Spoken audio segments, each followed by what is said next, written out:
Hello friends बरायबाय नोंथांमोनखौ चेनेलाव फिन खेबसेबाव दिनै बे समाव नोंथांमोननि थाखाय मोननैसो लेटेस्ट अपडेट्स लानानै फैदों Orunodoi 3.0 नि गोदान एप्लाइ जानो थांगासिनो दं नोंथांमोननि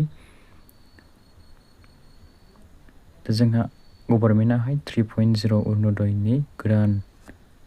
बाजेट खालामना होबाय दा जोंहा गोदान बाजेटाव गोबां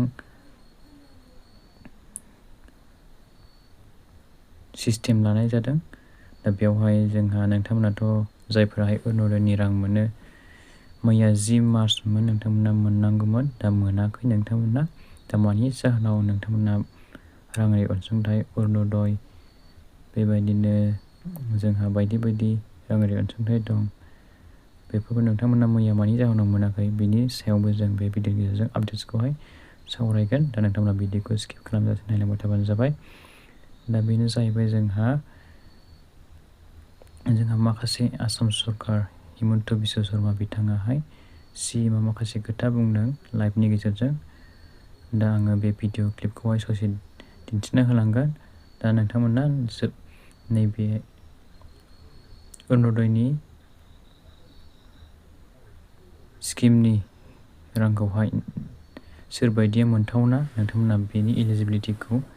गिबियाव मिथिना लाग्रोबानो जाबाय आरो खायफाया मिथियो आरो खायफायानो मिथिया बेनिफ्राय बेयो अनलाइन ना अफलाइन जायो नोंथांमोना बेखौहाय गोबाङानो मिथियो आरो गोबाङानो मिथिया बेनिखायनो नोंथांमोना बेखौहाय आङो माखासे डिटेल्सखौहाय खिन्थाहरनि नोंथांमोनाथ' मिथिखायो जायफ्रा Orunodoi नि राङारि अनसुंथाइ मोनो Orunodoi नि राङारि अनसुंथाइया मास मोनफ्रोमबो मोनो दा 1250 रां मोनो दा नोंथांमोना गोबाङानो मिथिखायो बेखौहाय दा नोंथांमोनाहाय सोरबायदिया मोनो नोंथांमोना बेखौ नायना लाबानो जाबाय खेबसेबाव नोंथांमोनाहाय 2 लाखनि खम फेमिलि इनकाम जानांगोन एनुवेलाहाय बेनिफ्राय नोंथांमोना काटसा हाउस थानांगोन पाक्कानि न' थानो मोननाय नङा नोंथांनाव बेनिफ्राय नोंथाङा उइद' वुमेन खालि हिनजावनि थाखायल' बियो उइद' मानि रान्दि आइजोखौ होनदों ओमफ्राय सेपारेट फेमिलि हारसिङै थानाय हिनजावखौ होनदों ओमफ्राय जायफोराहाय फिजिकेलि हेन्डिकेप पार्सन बिदिनो आथिं आखाइ बेंगुरा लेंग्रा देहानि माबा मोनसे प्रब्लेम गोनां बेखौ फोरमायदों बेवहाय बेनिफ्राय आनमेरिड गार्ल्सनो हाबा जायै हिनजावखौ बुंदों बेवहाय 35 बोसोर बैसोसिम बिथाङा एलिजिबोल जाहैनो मोनगोन बेनिफ्राय जोंहा हायाहाय 15 बिगानि बारा जानो मोननाय नङा बे स्किमावहाय एलिजिबोल जानो थाखाय बेनिफ्राय नोंथांमोना बे एलिजिबिलिटिखौथ' मिथिबाय दानिया नोंथांमोना डकुमेन्ट्सफोरखौबो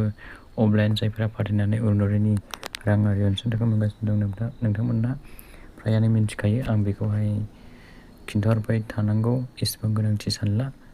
दा बे जोंहा अफलाइनसो जाखायो बेनि एप्लाइ प्रसेसआबो दा नोंथांमोना डकुमेन्ट्स रिक्वायरफोरखौ नोंथांमोना गासैखौबो मिथिजोबखायो दा जोंहा सिएमनि थाखाय बेनि Orunodoi नि रांखौहाय सोनानै होआसै आरो बिथाङा माखासे खोथा बुंलांदों लाइभनि गेजेरजोंहाय माने बिथाङा नैबे मे मासावहाय इलेक्सन जागोन नालाय सरकार गोदान दागोन नालाय दा बेनि थाखाय बे नोंथांमोननि रांखौहाय बिथाङा होनो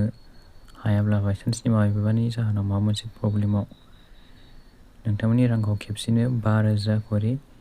सोनानै होनो होननानै बिथाङा मास मोनब्रै मोनबाजों बिथाङा बेबायदि सोगोन होननानै बिथाङा डिक्लेयार होदों दा नोंथांमोना बिथां सिएमआहाय मा बुंलांखो मिडियानि गेजेरजों नोंथांमोना बेखौहाय गिबियाव नायना लादो आरो आं बे सेकेन्डआवनो भिडिअखौहाय फोजोबनो सानबाय नोंथांमोना बे क्लिपखौहाय नायनानै लाबानो जाबाय आरो खोनासंलांबानो जाबाय सिएमआ मा बाथ्रा बुंलांखो लाइभनि गेजेरजोंहाय Orunodoi আঁচনি প্ৰায় 37 লাখ হিতাধিকাৰীলৈ বৃদ্ধি পাব আৰু আমি ইমানো চিন্তা কৰিছোঁ যে যেহেতু নিৰ্বাচন ফেব্ৰুৱাৰী মাহত হ'ব ঘোষণা নিৰ্বাচনৰ সময়ত আমাক Orunodoi দিবলৈ অনুমতি নিদিয়ে তেতিয়ালে আমি ফেব্ৰুৱাৰী মাহতে যাতে আগতীয়াকৈ 4 মাহৰ Orunodoi দি দিব পাৰো তাৰো ব্যৱস্থা এই বাজেটত আমি ৰাখিছো যদি আমাক অনুমতি দিয়ে প্ৰত্যেক মাহত দি যাব আমি নিৰন্তৰভাৱে দি যাম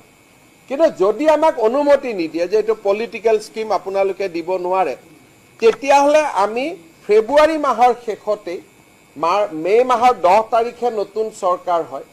অৰ্থাৎ মে, এপ্ৰিল, মাৰ্চ, ফেব্ৰুৱাৰী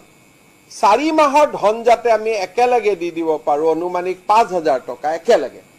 তাৰো ব্যৱস্থা এই বাজেটত আমি ৰাখিব পাৰিম।